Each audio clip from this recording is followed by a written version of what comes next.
Vijana wako wale. Mambo vipi? Sisi kama kawaida tupo kazini. Sisi huwa hatujai kucheka na mtu. Mtu akituzingua tunamzingua. Yaani huwa sisi ndo tupogo hivyo. Yaani mtu akileta zake, akileta noma tunamletea noma. Tumeona machete hii inaitwa Zuna hii. Umeona hii? Hii nakata kichwa dakika 0 tu. Tunakula shingo. Tunaondoka na shingo. Kipemba na mambo yake hapa. Hebu mwambie Kipemba mwambie. Bwana, mimi nikwambia ni kitu kimoja ambacho nyinyi mweza kukielewa ama msikielewa. Maisha siku zote yahitaji upambanaji. Usipopambana basi utapambaniwa. Na madhara ya kupambaniwa nini? Watu yuwaita kasifu.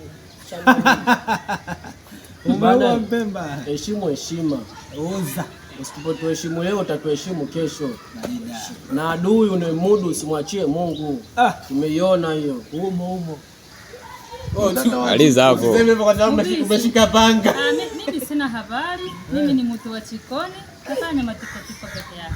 Ila niko na muhani wangu. Tupo na kaka wa taifa.